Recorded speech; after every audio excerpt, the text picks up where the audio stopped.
Ladies and gentlemen, Horangi. En Alan, as I live and breathe. How are you, brother? Very well, sir. How are you? I'm doing pretty good. Hey, I noticed you've got a. Is that a Horangi shirt?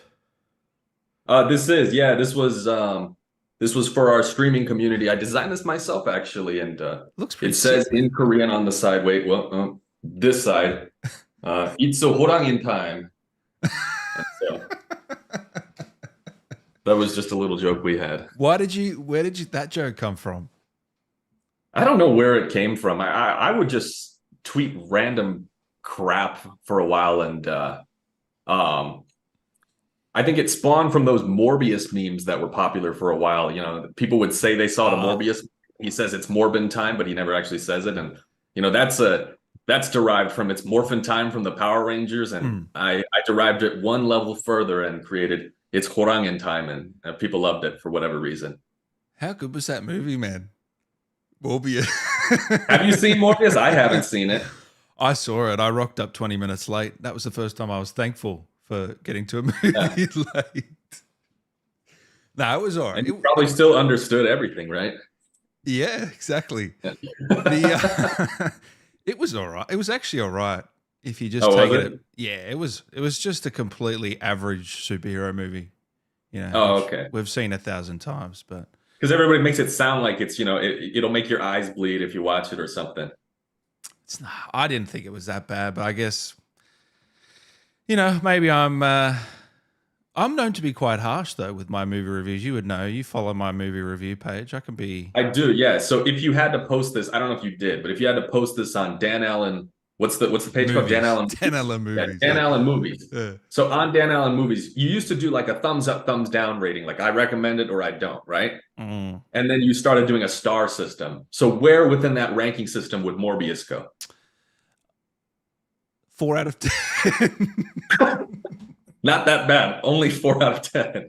I Yeah, guess that's four. only a little less than average, though, right? All right, whatever. It's Yeah. acceptable. No, on Like, let's my scale that's bad. not So get I'm me on the radar contradicting. of the Morbius 2 casting directors. It could be a job for me. So Morbius You 2, reckon that's Electric. green lit? Mobius too. I got a feeling Yeah, that ain't happening, Nick. it could happen. Hey man, I want to officially in front of everyone apologize.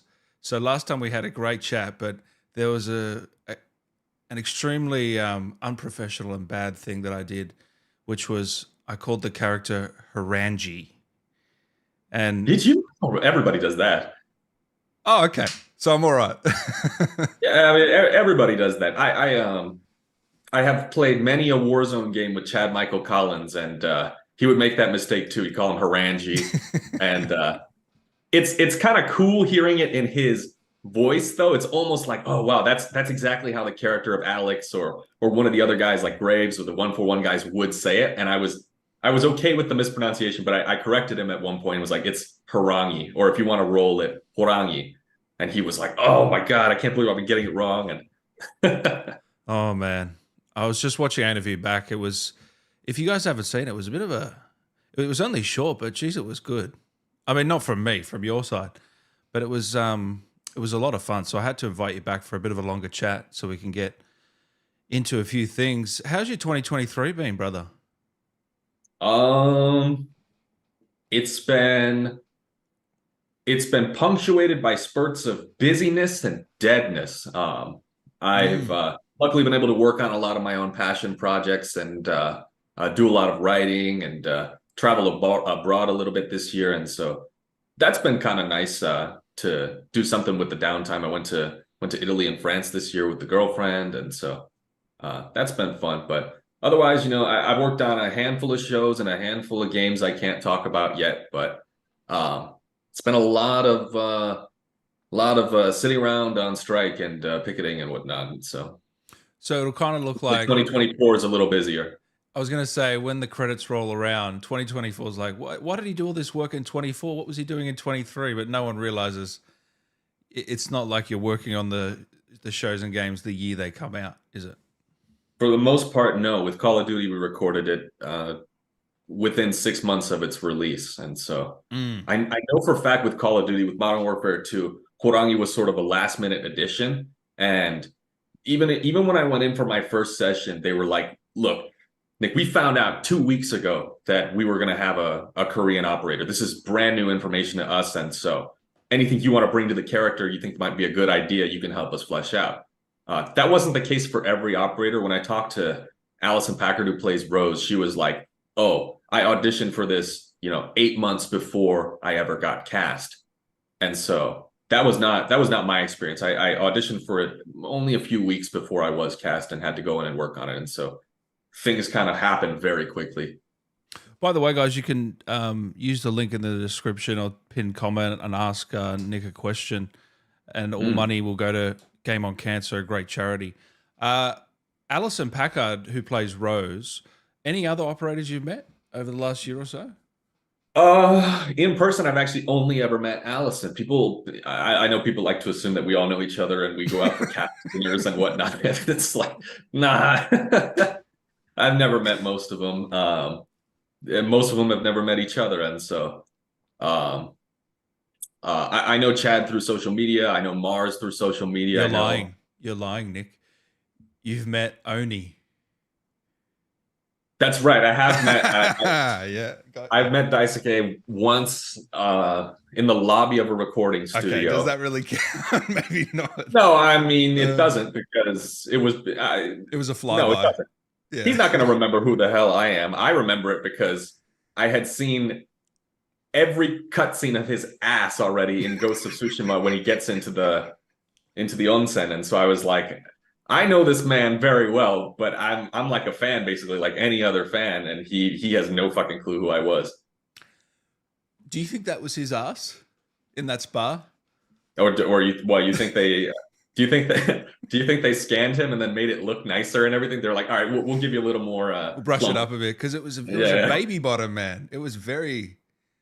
Okay, into real. Oh my god! I don't know if they just constructed one or whatever. Again, not a question I asked him meeting him for the first time. I was a little more appropriate than that. Yeah, maybe next time. Wouldn't it have been weird? Daisuke, I'm such a huge fan. I've seen your butt so many times. I reckon he would have been fine with it. Yeah, he probably gets it a lot, to be honest. He does convention appearances and whatnot, but I'm pretty sure I asked him about it when we had a chat. Not wasn't the first question I asked. You have to ease into it, Yeah. Oh man. So you went to, where'd you go? France and Italy. Yeah, France and Italy, just for vacation. And so how were that? Various parts of Italy. We did Rome and Naples and Serrano and the Amalfi Coast.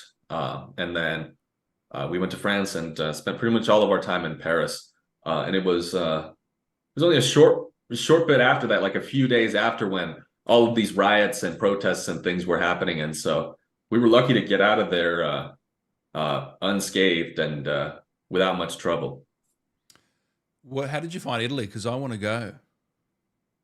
How did I what? How did you find Italy? Because how did I find Italy? It's on a map. What do you don't understand the question? What? It must be an Australian thing. When I say how do you find it, I mean what did you think of it? I see what you mean. Okay, yeah. All right. All right.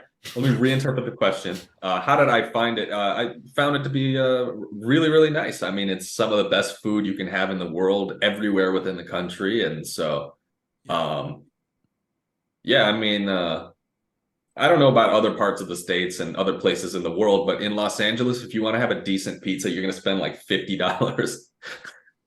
And in Italy, you can have that for a fifth of the cost. You can have, the best pizza you've ever had in the world for a fifth of the cost. And did you stay in the main hubs? Did you? Rome and all that? We did a combination of sort of tourist hubs and then sort of staying off the beaten path and just staying where locals are. And so, yeah, super nice to get a mix of that and not just do tour guide things all day, touristy things. So I know your girlfriend's a film composer, and you guys went and saw Hans Zimmer, John Williams. That's I right. Yeah. I've seen Hans Zimmer. I think that was the best concert I've ever been to. It was unbelievable. We said the same thing, and my girlfriend's been to more concerts than I have, but um, we've been to many together, and yeah, that was the most fun I've ever had at a concert because it's film music, but they treat it like a rock concert, and Hans is a rock star. Did you see it when he came to Australia or something? Yeah, yeah, a couple of years ago. Yeah. I gotcha. Yeah, it was amazing, and that was one of the reasons we stayed in Paris for extra time because Oh, you we saw him wanted in to see him Paris? live. Yeah, we saw him in Paris. Oh, wow. Yeah, Was it because any? he's only touring in Europe this year. He wasn't coming to the States or elsewhere, and so we were like, oh, he's not coming to LA. Well, we're in Europe. Let's pop over to Paris. And my girlfriend's fluent in French, and Oh, so it wow. was super convenient. Yeah, I mean, just coincidentally, she's not French herself. She just happened to be fluent, and yeah, we just popped over there and saw the concert. It was a religious experience.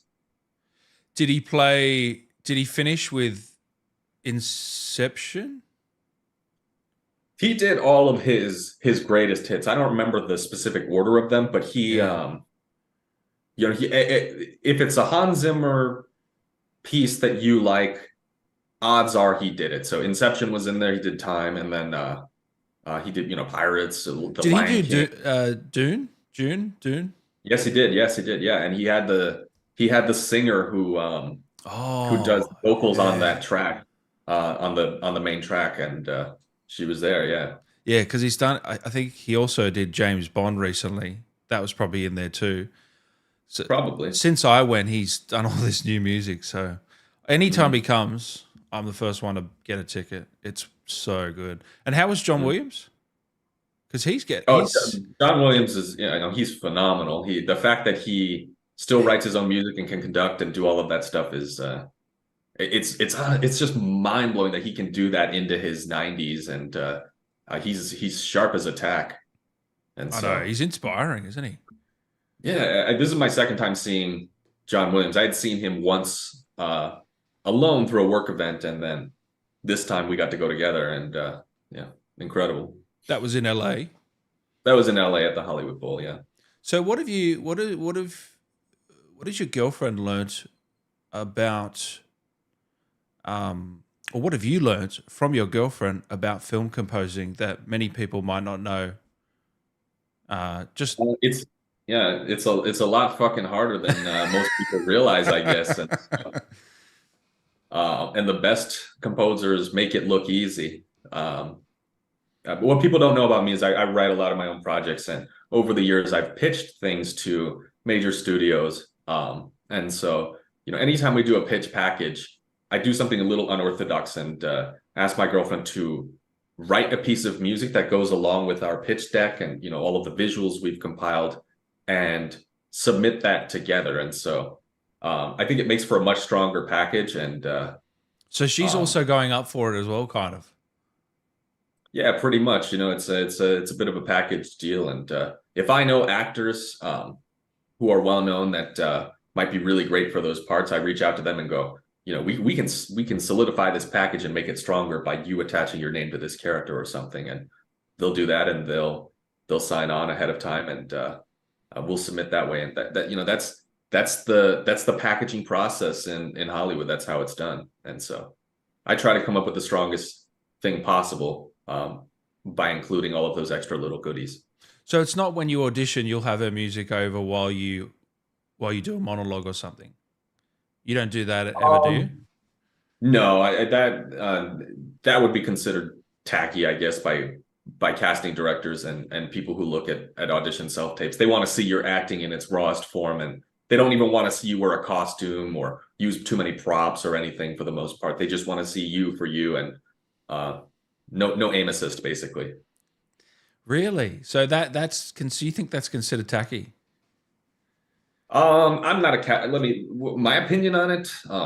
I guess I think it's tacky because I've been told it's tacky, and from casting direct agents? from agents, from casting directors, Yeah. whatnot. So yeah, for acting auditions, it's generally frowned upon. And to be honest, I don't want my girlfriend's music to be to be overshadowing any performance I do in an audition anyway. And so it's like, you're there to act, and so I provide what they ask for. But when it comes to pitching, concepts and IP and projects I've written, anything is fair game. See, I hear a lot that uh, when these actors book these big gigs or these breakout roles, they don't hear till months later, and they kind of feel like the audition was just not bad, but it wasn't one of their best work. And then their best work, they never booked that role. Do you have that sort of dichotomy? Does that happen to you? Let's see. I felt strongly about my Horangi audition, Okay. but the version I did was not the Horangi you hear today. It was very stripped down, a little more generic Korean soldier. The way I did that audition, it was just I'm reloading, 장전한다, let's go, moving here. Right? It was a little more straightforward, and it wasn't until I got into the recording session and the writers are telling me all kinds of stuff now that I didn't know before because these details were previously kept a secret. And they're like, yeah, we think he's gonna wear a mask and he's not gonna show his face and his name is Horangi. And I was like, oh, Horangi, that means tiger in Korean. I'm gonna add a growl to his sound and make him more animalistic. And um, I was going to sort of incorporate the Wolverine in there a little bit better. This is like the Korean Wolverine, or he's got to live alongside characters like Captain Price and Ghost who have that sort of throaty growl in their voice, and so that's where that came about. Um, your question was, are there roles where yeah, so that was one of those examples where I felt like, yeah, the audition was fine, but they told me it was perfect. Mm. But then when we actually went in to record it, it was fundamentally a different performance than the one I auditioned with. When I auditioned for the Super Flock on Bossy Bear, for Nickelodeon's show for kids, they wanted a track of me singing a pop song. And up until that point, I didn't really have experience singing pop specifically. And so I sang it a little low in like a jazz register. And they loved it. They were like, oh my gosh, that's so good. And I was not happy with it. And so I spent 6 months taking singing lessons after they booked me for it because I felt like a fraud. And when the show actually came out and you actually hear the singing, it sounds pop appropriate, and I learned how to do it in So you time. are happy with the show, how it came out? I'm happy with how it came out, but if I hadn't taken singing lessons, I would not have been okay with what I did in that audition. I sort of submitted it as why not? Doesn't hurt to audition for something like this. How many parts are there for Korean actors anyway? All right, if something comes to me that's specifically for my type, then I'll submit for it and hope for the best. Maybe they'll find me a different role if it's not appropriate, but no, they wanted me for that role. And I was like, I felt very underqualified when I got booked on it, but luckily I had a very good singing coach in Topher Keen, and he got me in shape for it. And so now I'll audition for any pop singing stuff. And it's one of those things that people actually request me to do now. Request you to do. Yeah, like I'll have casting directors and people reach out, specifically request me through my agent to, yeah, that Superflock guy or Nick, like have him read for this. For musical type roles. Yeah, exactly. Wow. And did you ever think you'd go down that road? No, not at all. People were telling me, "Oh, Nick, since you're a singer on Nickelodeon now, you got to follow the Ariana Grande career path." And I was like, "Absolutely not. That's not. I'm not that good. That's not in the cards for me." Hey, but you look on your right. What have you got there? You're very close to a piano and a musical station. It Oh, wouldn't be hard for you to get some music out.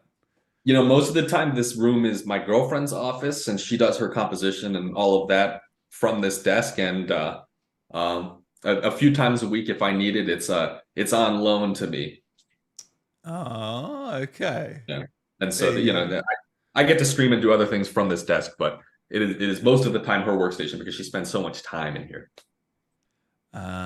So do you do your auditions in there as well? No, I have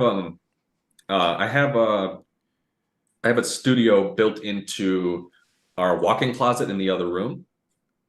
And so it's like a soundproofed walk-in closet, and I go in there and I record all the auditions, audiobooks. I've recorded many a season of TV in there as well. And so it's cool. Actually, all of Squid Game, the challenge, I recorded in there from home. You kidding? Yeah, people ask me, "Oh, Nick, was it uncomfortable standing around in the suit all day?" Luckily, I didn't have to do that. They made a body double suffer through that, and I got to just record it. I knew I was watching it with my girlfriend, and I'm like, that's not Nick. It's his voice, but that is not him under that suit. They picked a guy who had like a similar build. He's just kind of like taller and slimmer. So I He understand wasn't as why epic people. the way he walked as you, mate. All right, I could tell it immediately.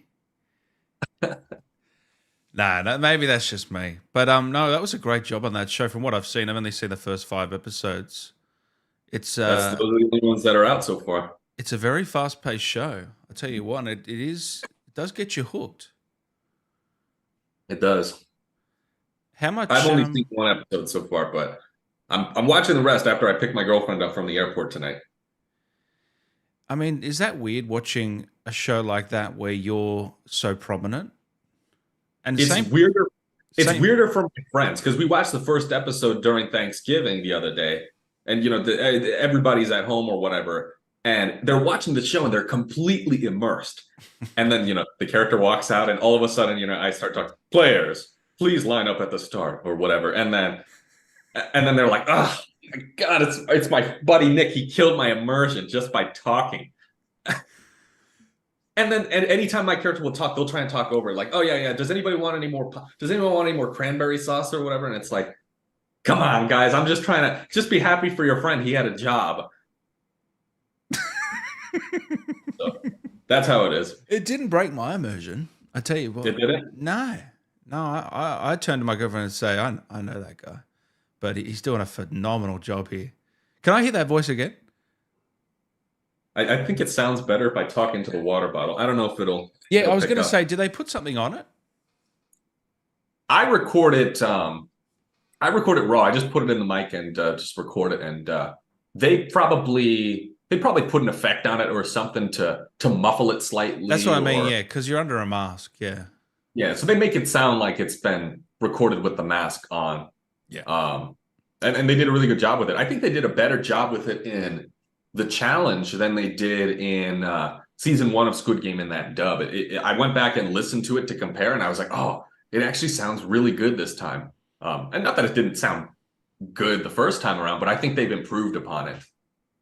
Do you think that's because they know more people might potentially watch this show versus a dub, or is it just the way they've gone about it, you think? From what I understand, more people watched the dub of season 1 than watched it in the original Korean, which is kind of surprising. There you go. It's actually kind of surprising because everybody I know, if they brag on dubs and they go, "Oh, I watch it in the original Korean," but then you find out what the global statistics are released by Netflix, and you find out more people listen to the dub than watched it in the original Korean, and so that actually doesn't surprise me. What do you know the percentage? I don't know the percentage. That'd be interesting. Yeah, I think I knew it at one point, but I don't know it anymore. it'd probably be like 80-20, dead set, or 70-30. Oh man, a lot of people don't like reading. I should go back and watch it again in English. I really should, because I want to watch the show again. Anyway, it'd probably be a completely different experience. Yeah, maybe. I don't know. I watched it subbed. I did not watch it dubbed, save for some of my own scenes. I just watched in English real quick and then moved over to the Korean just because I can understand the Korean, and so it's easier to just get through it that way. But I think having a dub is a great resource for people who need that. Whether they have some kind of reading impairment ability or if they have kids running around and they can't focus on the screen 24/7, then that's the way to go for them. Yeah. But you wanted to hear the voice again, and yeah.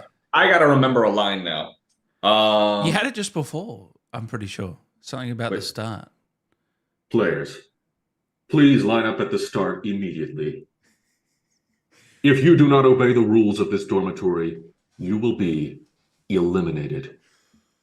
Dude, the way you finish off the sentences is so cool. Eliminated.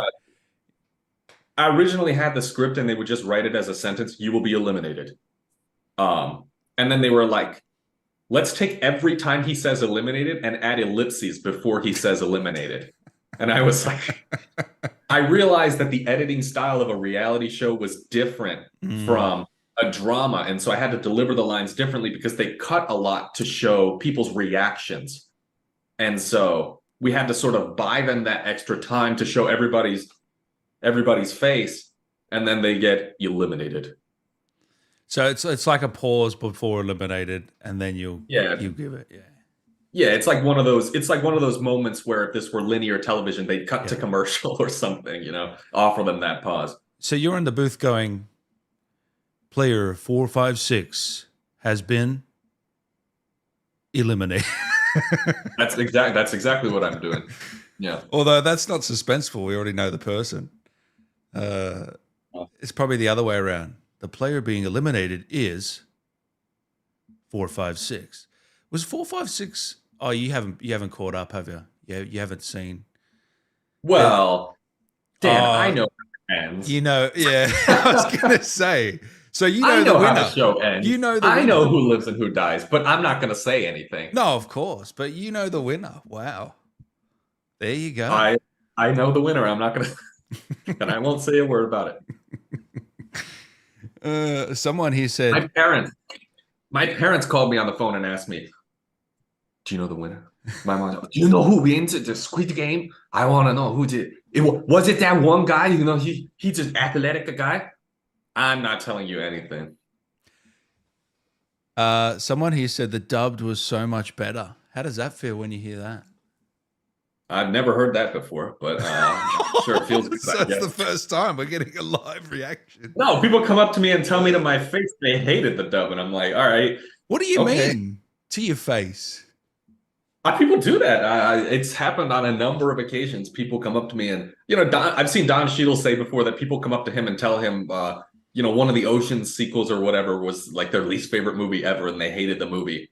And but people do that to actors or whatever because I don't know, some people don't. It's not a majority of people, but a minority of people don't understand boundaries, and they will do something like that. So what do you say to that? I ask them what they do for a living, then tell them I hate that too.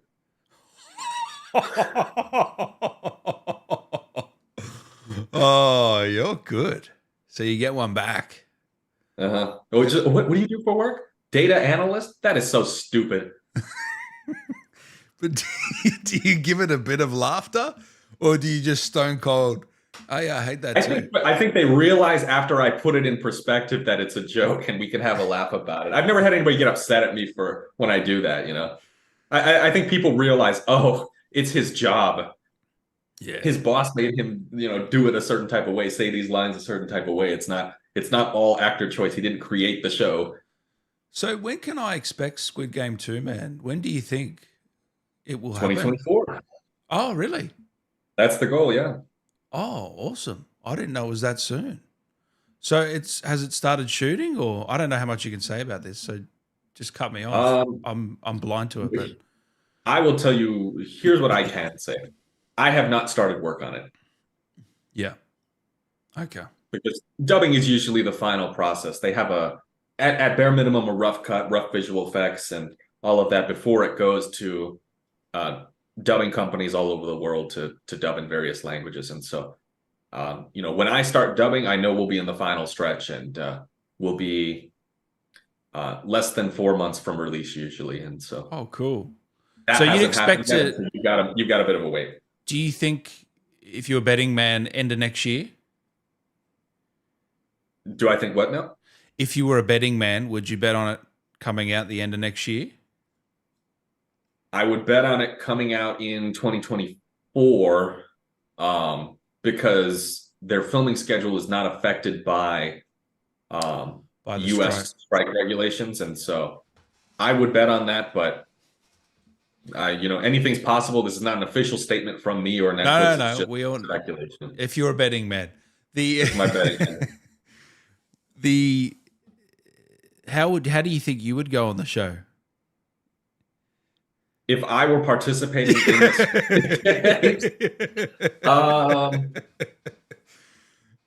it's funny. All my buddies were upset at me after we watched the reality show because they were like, "Nick, why didn't you tell us when they were casting for contestants? We would have gone on." And I was like, Oh, now you care. Now that there's $4.5 million on the line and you know about it, now you give a shit about what I do for work.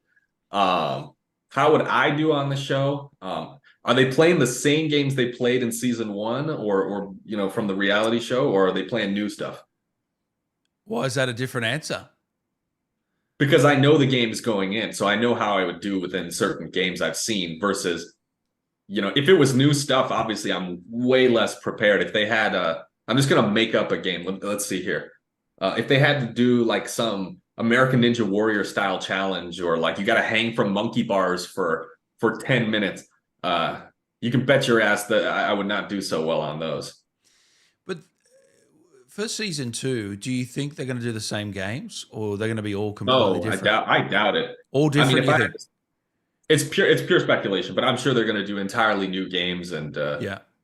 and go bigger budget on it because Netflix will afford them that budget. Bigger budget. Well, what would that mean? Because they're already tight sets. You know what I mean? They're already tight sets.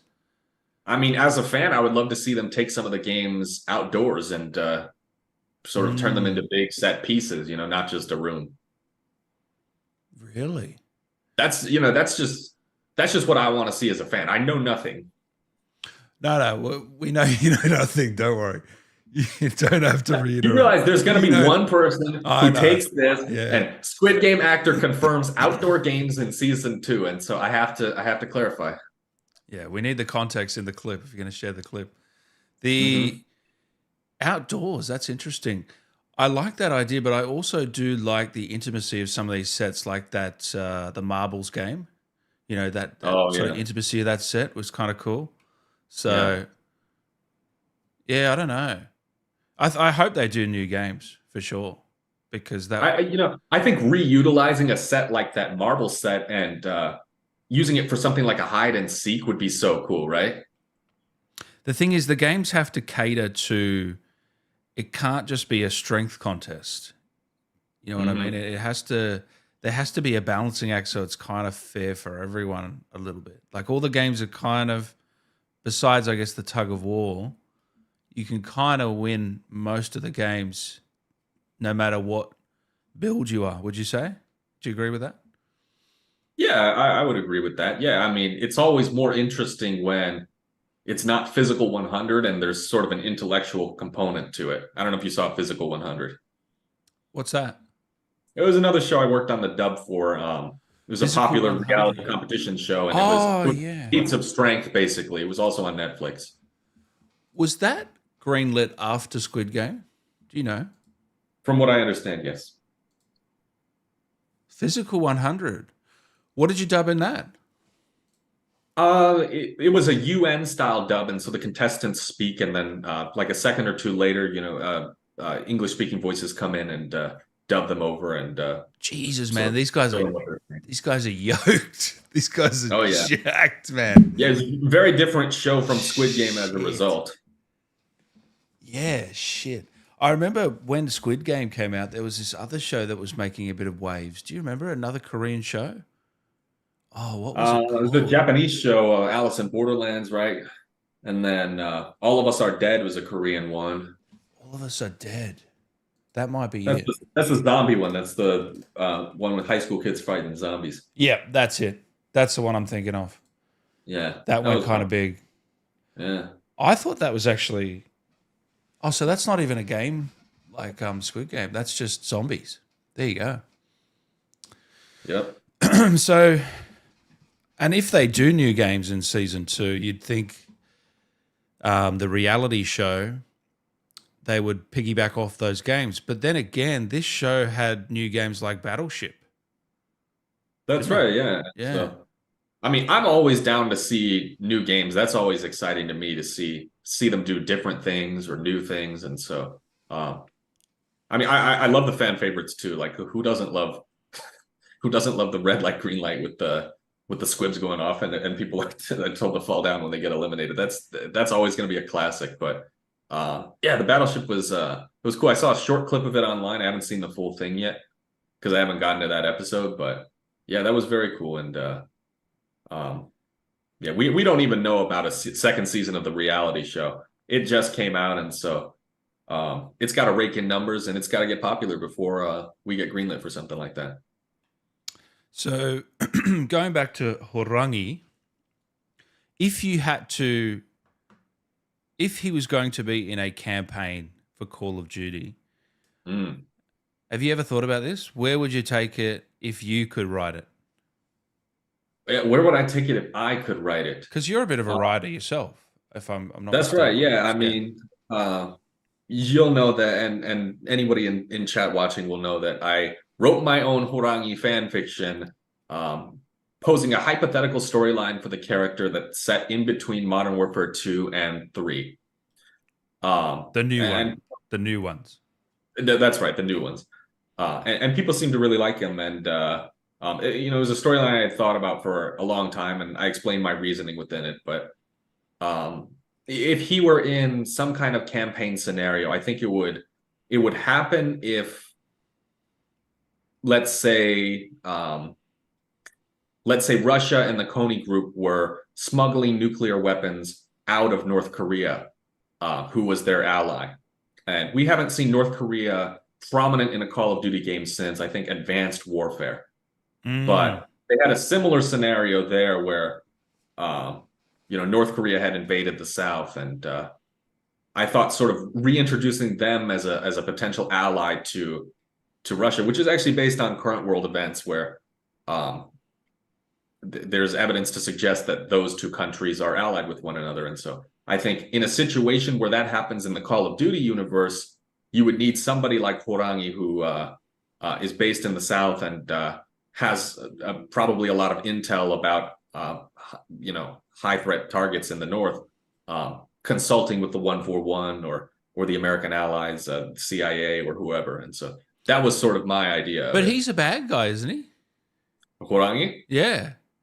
I mean, it depends on what you consider bad guy, right? I mean, if we're talking about multiplayer factions, is Nicki Minaj a bad guy then too? What are the rules? Yeah, you're right. It's like, I don't know. I feel like the multiplayer groupings are almost arbitrary and not necessarily canon, right? Oh, okay. It feels that way to me, right? Because, I mean, in multiplayer, you are on this, Graves is on the same faction as Makarov, but in a campaign situation, they would not be friends at all. They're enemies. Yeah. Graves is kind of in the middle, isn't he? He's kind of a bit of an anti-hero. Yeah. Yeah, I would say so. Yeah. So but I wouldn't put him on the same side as Makarov like they are in multiplayer. So would you put Horangi in the middle ground? I mean, sure. I'm happy to see him be sort of a gray middle ground figure, and I think the developers sort of hinted that with I don't know if you played through the Shadow Company seasonal event that happened a few months ago, but they basically, they had Soap and 141 on one side, and they had Shadow Company on the other side, and the Shadow Company reward was a Horangi skin, and so I was like, it makes sense to me that Horangi would be aligned with Shadow Company potentially, but not necessarily be a villain in the same sense as Makarov or one of the other characters on that faction, the Kony group. So out of all the operators, who do you think he gets along with the best or is working with? Graves and that? That's how I ended my fan fiction. Spoiler alert, I guess, but it's been months, so if you haven't read it, then that's on you. I am the fanfic with Graves recruiting him to Shadow Company and sort of filling out that lore that was already established by the developers a bit. And so, yeah, I think that would make sense to me. So you think you could turn that fanfic into a campaign or a game or a little 2-hour romp? I don't know. I wrote it with respect to the existing campaigns in mind. I didn't want to go off the rails and write my own Fast and the Furious fanfic or something. Hobbs and Shaw. Yeah, Hobbs and Shaw or something. But Horangi and Koenig, is that who the fans always pair up, those two? Yeah, they always ship Koenig and Horangi together. Oh, as a couple. As a couple, yeah. Ah, okay. Why those two? Was there a reason? Just because they're masked, or I think because they're two of the cooler masked guys on the Cortac faction. Probably that's my guess. Yeah. I believe I have seen some art. It was pretty full on. Man, it was pretty full on. But it was great art. But it was very graphic. Oh yeah, it almost always is, and people send it to me, and I unfortunately can't share the most graphic things that people send me, but I'll share the more wholesome or lightly suggestive ones, and yeah, people seem to get a kick out of that. Do you still use the Warfighter skin, or have you moved? Because he's got some cool skins now. He's got some cool skins, but my top are I probably still use the Warfighter skin the most. Although I noticed in Modern Warfare 3, they've changed one detail about it. And I don't know if it was intentional to make the character more visible in multiplayer or if it was, I don't know, a texture bug. But he used to have black face paint around his eyes and his nose and everything. So he wore the sunglasses, but then his face, the skin of his face was black. Now it's gone. Yeah. It's gone. That face paint is gone now. And so it may have been a change to make him more visible and not blend into shadows too well, but I noticed it was different, and I still use that one the most. And the second most is what's the one with the blue mask? That weird, like, electronic mask. Oh, that futuristic one. Yeah. I suddenly don't remember the name of that skin, but it's all right. Yeah, I can get it up. I know fans disassembled it and found out the body is a female body, like he's got breasts. Yeah, he's got breasts. He's got breasts. Yeah, really? I guess it was a skin for a different operator at some point. Okay. And they made it a Death frame. Death frame. That's the one. Yeah, that's a cool one. I like the tracer effects you get with the guns on that bundle. But my second favorite skin has got to be the Dead Agent one, which is like he's got a long, I guess it's kind of like a wool overcoat. Say that again. What's the name? It's called Dead Agent. Oh, yeah, I'm just going to pull it up now on screen. Oh, yeah, I love this one. It's kind of a Top Gun meets, Call of Duty vibe. Let me bring this so up. I always wear that one on the snow maps and you're really getting into it. I love that. There he is. There he is there. That's Dead Agent. Mm-hmm. And then that's Death Frame. Yeah. And that kind of flickers. Yeah. Got some cool skins, man. Did we ever find out about that Squid Game little Easter egg on him? Did we ever find out the answer to that?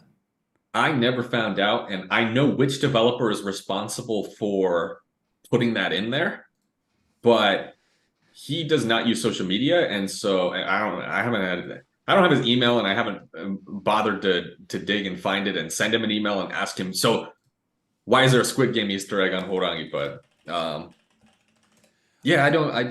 I still don't know the answer to that question of why he has Squid Game Easter eggs on his default costume.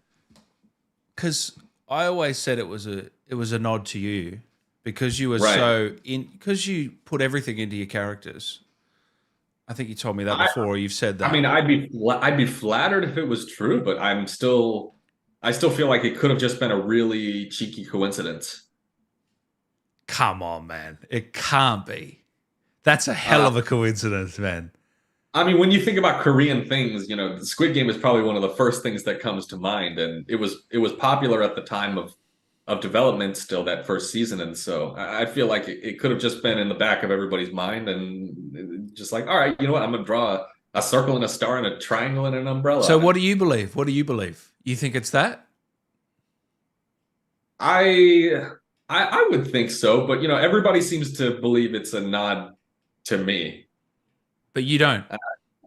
I'm not convinced yet until I hear it directly from Ricky Zhang himself. Because you didn't go back for Modern Warfare 3, did you? They just used the same lines from 2, right? They did that with everybody. They did that with all the campaign operators too. Their multiplayer lines are the same. Yeah. Well, hopefully Modern Warfare 4, they bring you back, yeah. and then you will ask for us, right? I will absolutely ask, and by then most people will have forgotten why they did what they did 4 or 5 years ago. But I won't forget, Nick. All you right. won't forget, right? The last time we chatted as well, you said I asked you if you could bring a celebrity in, an operator, a celebrity operator, who would you team up with? Okay, I and had you the said worst answer ever last time. you remember the answer? I remember the answer. I said they should make a Kim K bundle. And who did we get? Pretty We got Nicki close. Minaj Nicki instead. Minaj. So we're listening, mate. That's pretty close. I That's mean, we're getting there. yeah.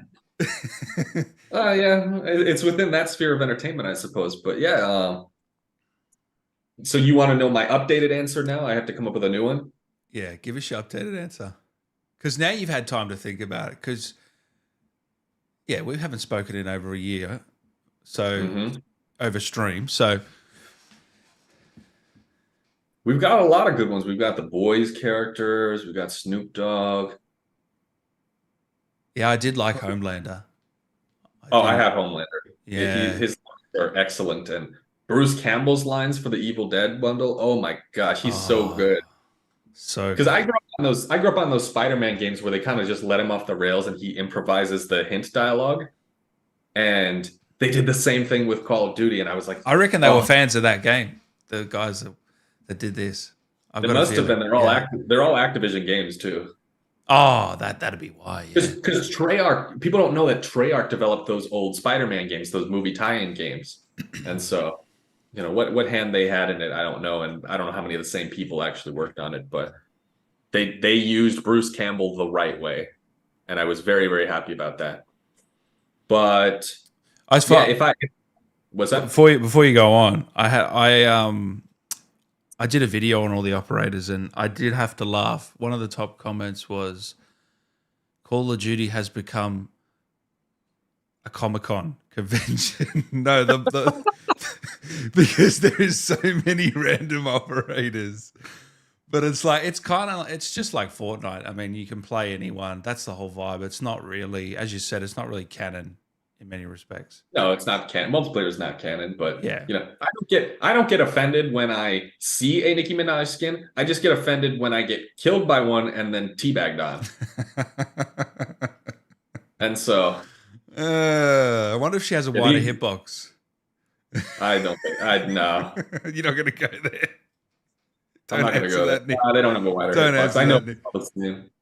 If I joke that I sarcastically that they have a wider hitbox, people will run with that online and say, confirmed, Nicki Minaj has a wider hitbox, or whoever.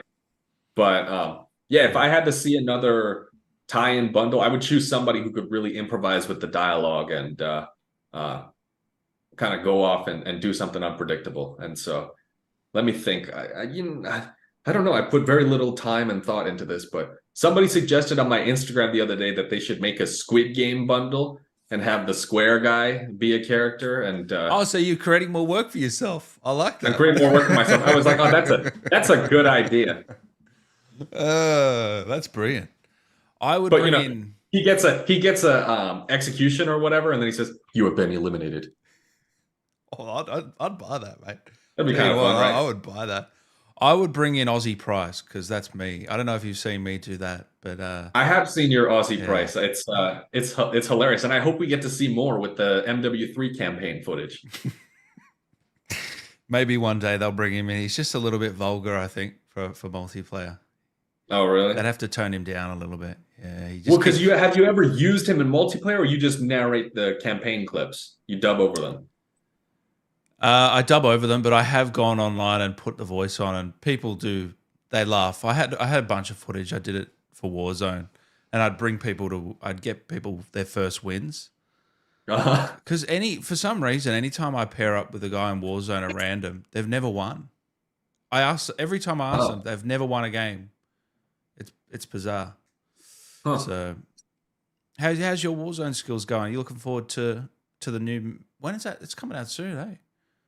December 6th or 7th, yeah. So in about 10 days. I can't wait to get back in. I can't wait either. Yeah. How are my Warzone skills going?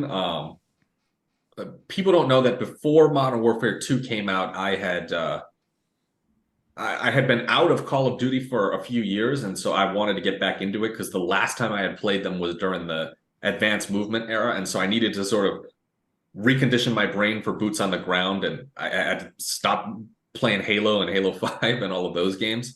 And so I played Modern Warfare 2019 a lot to get back into it and learn that movement, and then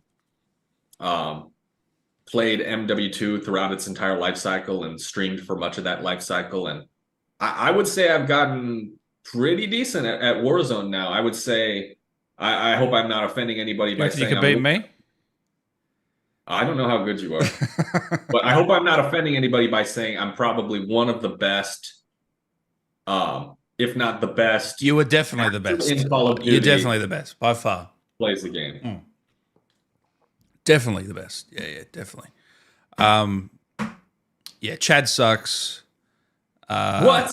Martin sucks. Nah. They're all good. Actually, Martin is pretty good. Yeah, Martin's really good. He's more of a Siege player because he's obviously. I have not seen his Siege game. He's Aussie in Siege. He's the Aussie operator. Yeah. So yeah, he's played that a fair bit, I'm guessing. What did you think of, spoilers, guys? If you haven't beaten Modern Warfare 3, 3, 2, 1, the soap death scene. What did you think?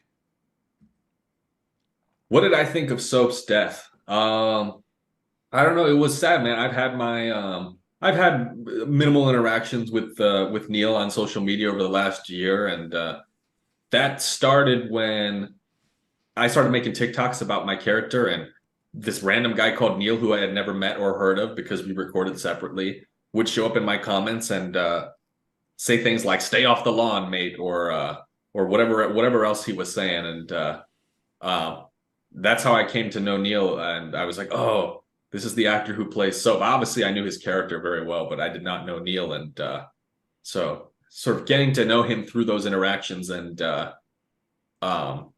then seeing his character die, it was very sad. I would have loved to see more from that character, but it just wasn't in the cards for the storyline that they're trying to tell, I guess. And how do you think he was feeling when he did that scene or when he read that? I don't know. I didn't talk to him about it. If it was you, if it was me, if they wrote a scene for me like that, and I knew I was going to die, I feel like it would be really emotional, honestly. Like, I feel like, if you have a character that is a major part of your career and your identity as an actor, and that character dies and you're not going to play that character anymore, it probably feel like you're losing a piece of yourself, right? And so, it's silly to say that, I guess, about a character that's completely fictional and nothing's actually changed, within the broader course of reality, but it feels like somebody has died. It feels like a part of you is lost, right? I only say that because you kind of know, before Modern Warfare 2, he had a very minimal social media following, and then after, big because of that role. And now, and all the, only a year or so later, he's gone already. It's kind of quick. You'd think he would have had a bit more time, but Makarov, man. That son of a bitch, Makarov. Oh, man. That son of a bitch. And Julian plays him so well, too. Oh, I hate the guy. Yeah, he was fantastic, wasn't he? He was menacing. Yeah, you've beaten the campaign, I'm guessing, yeah? Oh, yeah. I beat it in like the first day and a half. Yeah. Yeah. I would have beaten it in one day, but I got busy, and so I finished it the second day and hopped right into multiplayer after that. A week later, I guess. This is from Anonymous. Thank you for the donation. Okay. Do you have any advice for actors auditioning? For actors auditioning, can I ask a follow-up question, or is that not possible? What's the follow-up? I'll pretend I'm him or her. All right, I'll just answer more broadly. I don't want to answer a different question than the one they asked, and so I think with auditioning, you have to realize that hundreds of actors or thousands might audition for the same part. And so reading the script and giving the most obvious answer to that audition would be adequate for a performance if you booked it, but it will not get you the job in most cases. And so I would really take time to work out what this specific character's perspective is on whatever the situation is within that audition script. And once you've worked out an individual perspective, which, you know, is going to be informed by your own perspective, then you've got something a little more original and different from what everybody else is doing, because, you know, the most original and the most creative is the most personal. I think that's a Bong Joon-ho quote. He's the director of Legend. Parasite. Yeah, legend. Yeah, legend. And so, Memories of a Murder, 10 out of 10.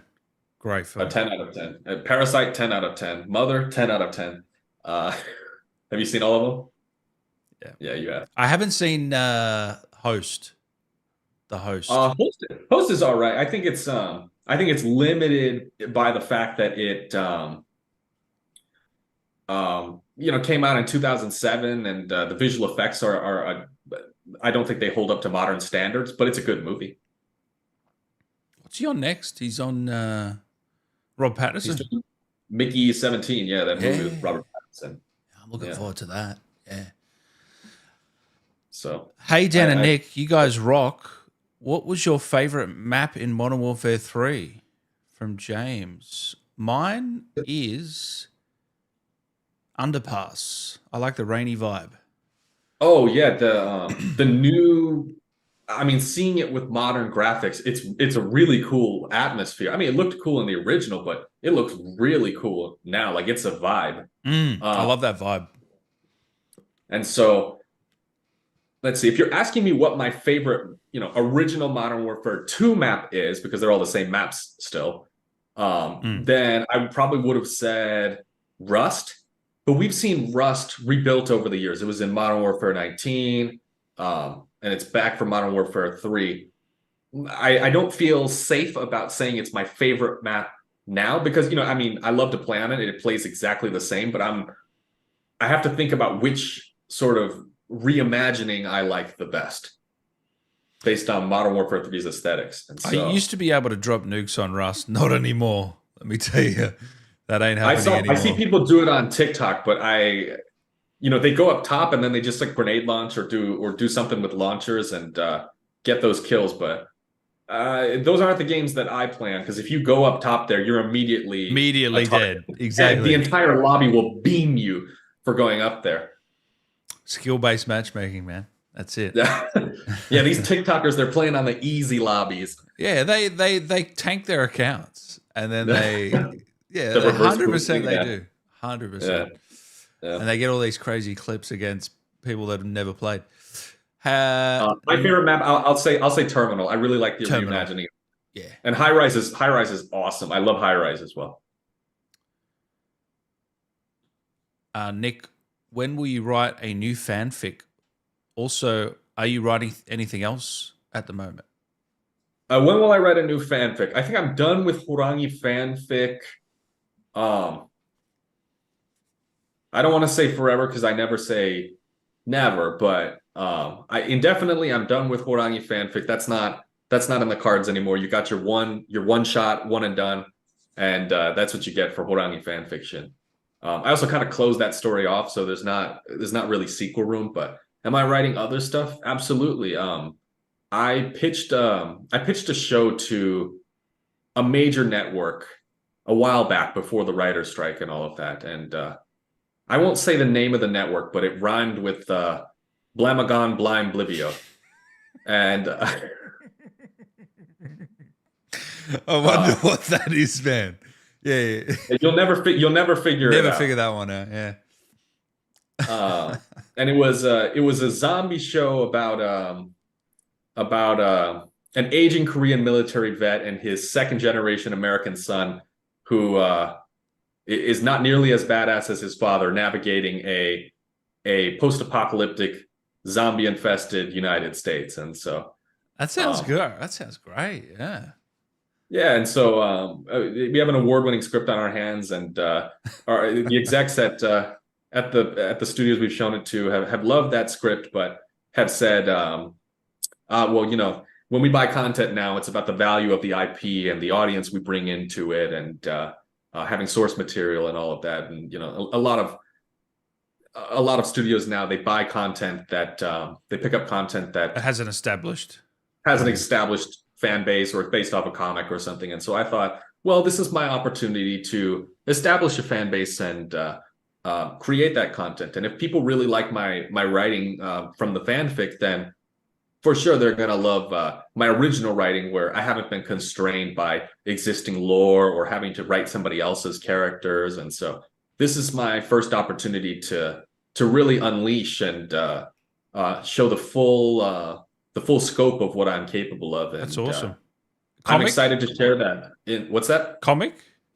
It's a comic. Yeah, I'm excited to share this in the form of a comic series and subsequently a trade paperback graphic novel next year. And so stay tuned for more information about that. But let me know, man, and I'll share it as best as I can. Yeah, it's gonna be a big thing. I'm gonna be probably touring around the country at first, and maybe the world, doing signings of the book and all of that. And we'll be with a major publisher, and our artists will be from Marvel and DC, and we've been working all of that out now. And so major comic book artists are working on the project. And so you put some money into this.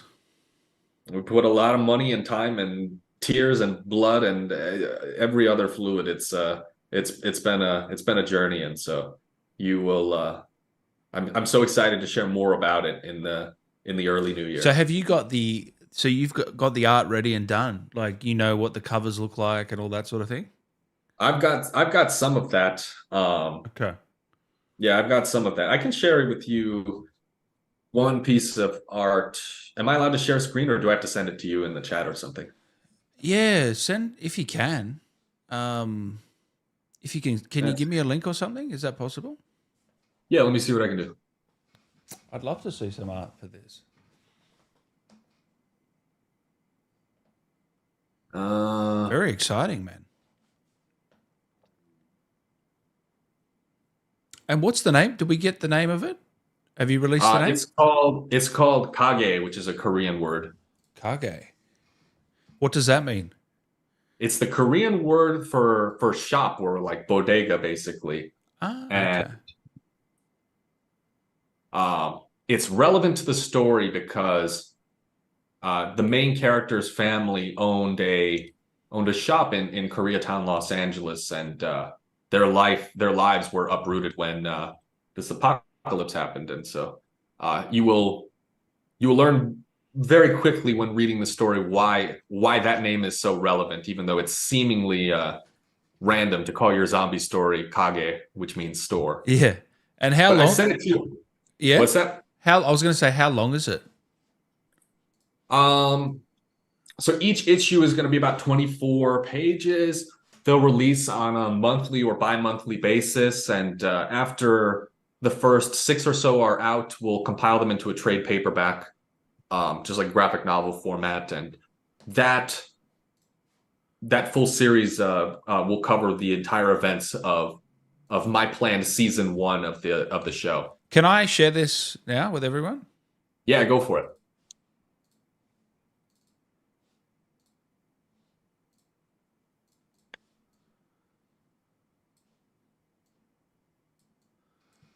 Nice. And those are our main characters. Now, any inspiration from Walking Dead, Last of Us, or are you trying to stay away from those properties?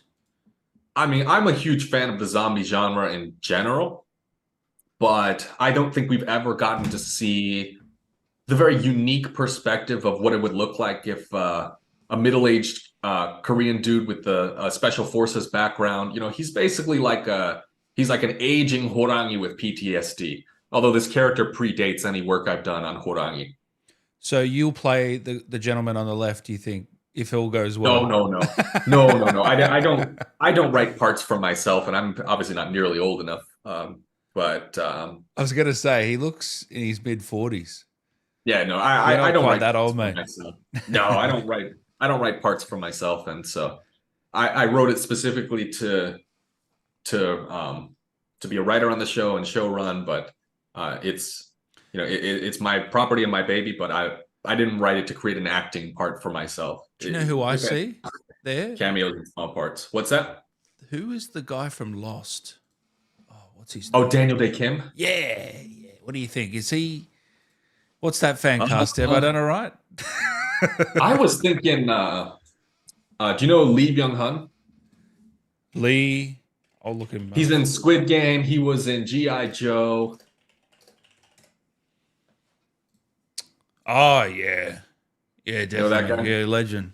Yeah, yeah. That's what I think. I think he'd make a great Oh yeah, definitely, Chomu, and then Richard is his son.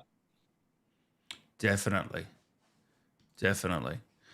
Where And then were just we? a little extra thing for you. Yeah, Because we're creating a comic series, and eventually we would love to see it become a television series. You might see some recognizable actors, maybe even from the COD space, show up in this comic book. Their likenesses on certain characters, and that's very deliberately done and orchestrated with their permission. And so, if that happens, you know why. that's cool. So that's already in the comic. Yeah, that's right. That's really cool. Any teasers on who? No, not yet. You'll know when you know. All right, fair enough. Last one. What is your favorite line from Horangi? My favorite Horangi line. I think I told you last time my favorite line was the Gulag one that they never implemented. The one where he escapes the Gulag and he says, Fuck the that gulag. fuck that place, yeah." Which was, we improvised it.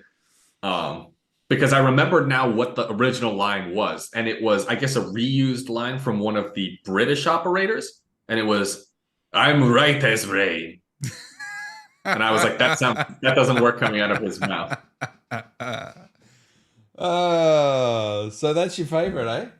That's my favorite. I hope it's implemented when Modern Warfare 3 Warzone integration comes out. But yeah, other than that one, he's got so many great ones that I've heard, and occasionally, I don't hear them all the time, and so sometimes I'll be surprised by, boom, dropped them. What are some other ones? You are a legend. Can I I have that variable. can I be I want to know now. You don't have to answer it. Least favorite line. My least favorite line that Horangi says. Let's see. Do I have a least favorite line? Ammo box here. Grenade. No, I don't think there are any lines where I cringe at my delivery on them, which is actually surprising because for at least one of those recording sessions, I had COVID and didn't know I had COVID. Oh, really? No, I had no idea. I just collapsed after the session was over, and I was like, "Damn, I'm really tired," and I didn't know it.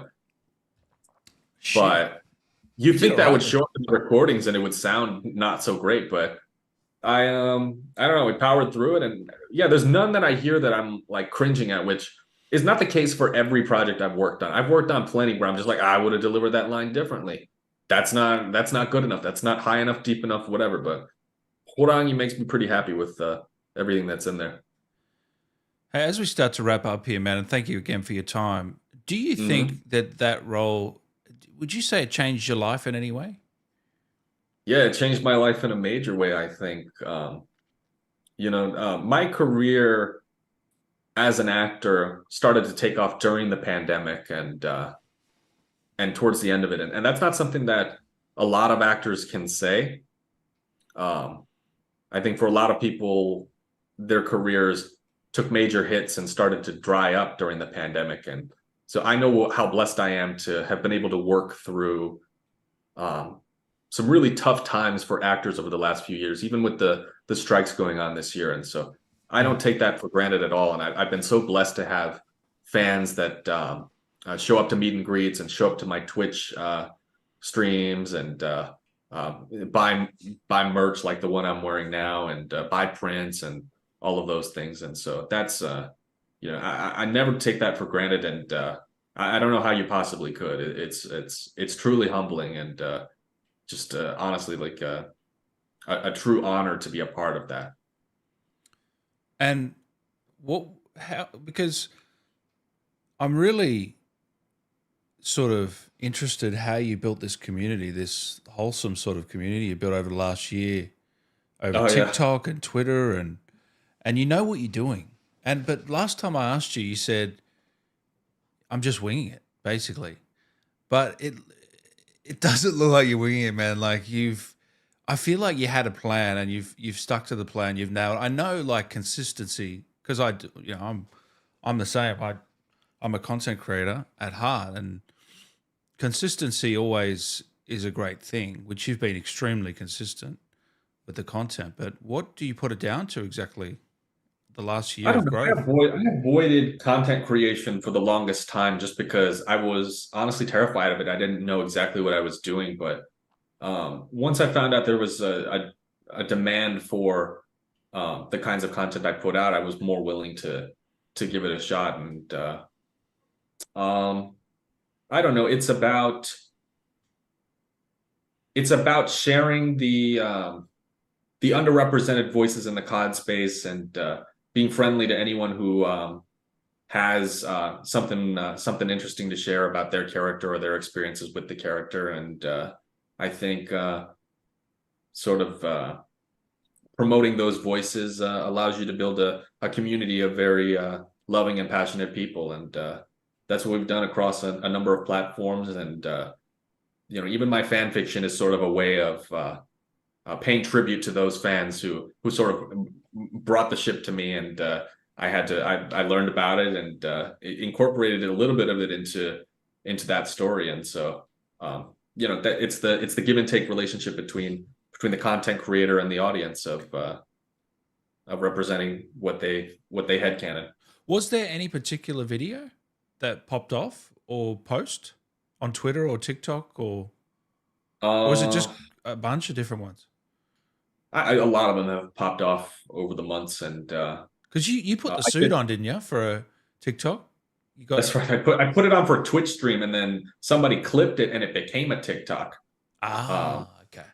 But that suit is so hot, I can only wear it for minutes at a time before I am completely drenched. And I keep it in the closet over there. But yeah, I can only wear it for minutes at a time, and I have thought about, like, it wouldn't be funny if I streamed the entire stream as Horangi. Yeah, no, man, that ain't happening. I last about 6 minutes before it's like, it's all coming off now. We're done. Yeah. But yeah, as for videos that have popped off, I did a video doing impressions of COD characters. That's on Instagram and TikTok that popped off. People were like, Nick, we didn't know you had that much range. We thought you were just Nick and then Horangi, and they were two modes that you switch on and off. But I tried to cover a wide spectrum of characters. And who do you think you got the best, closest out of the other COD characters impression? You've seen the video, right? So you have your own. Yeah. I think I got Alejandro the best. Yeah. Yep. Think so? Yep. Really? Okay. Yeah, I think I got Alejandro the best. 100%. I think. Did you do Price? You did Price, didn't you? I think that's the one you need a little work on. I'm going to give you some constructive feedback. They were all brilliant. Go for it. All right, they were all brilliant. Let's get a notepad out and let's take some notes. Yeah, the professional actor can take notes from me. Yeah, this is comical. No, let's go. All were ready. Write this down. All were good. Price 99% there. Just 1% more to fully get him there. Yeah. 1% more. Yeah, but I can't tell you exactly what that 1% is, so you have to figure that on yourself. I gotta send an email to Barry. No, Alejandro, yeah, you really nailed that one. Maybe it's just because you don't expect it, I get, as well. Maybe that's a factor. But no, thank you so much, man, for taking the time. Is there anything you want to say to the fans that have tuned in today or are tuning in a week from now or a year from now? You asked me a question last time that I was hoping we could follow up on, which was, what are my dream roles? And Oh, I know the I think I answer. said, I think I said last time, yeah, you know the answer, but I think I said last time that I would want to play a villain. And in the past year, I've gotten to play a lot of villains.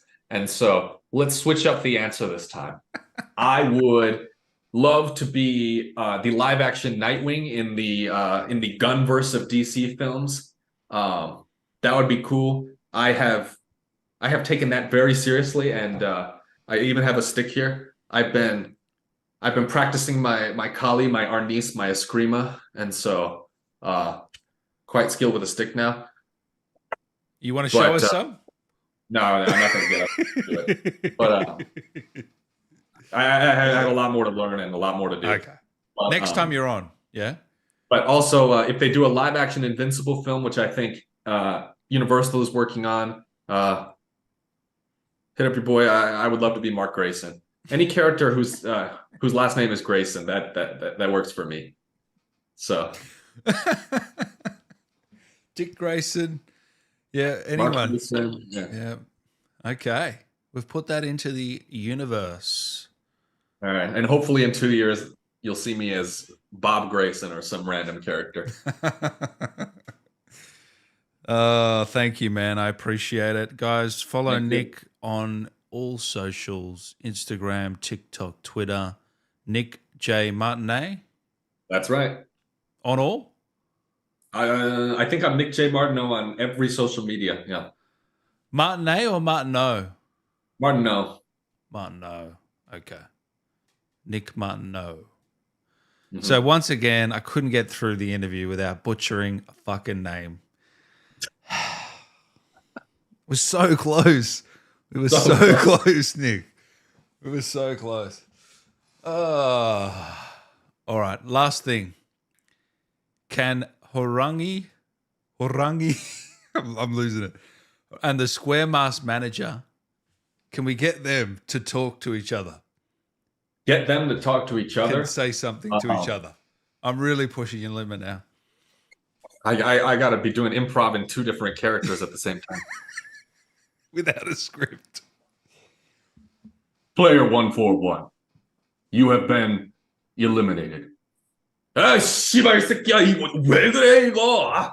I'm not eliminated. I'm good at the Squid game, okay? I have over 200 wins in Warzone. Call of Duty Warzone. You don't know? I'm not gonna lose the Squid game. I'm gonna kill everybody here.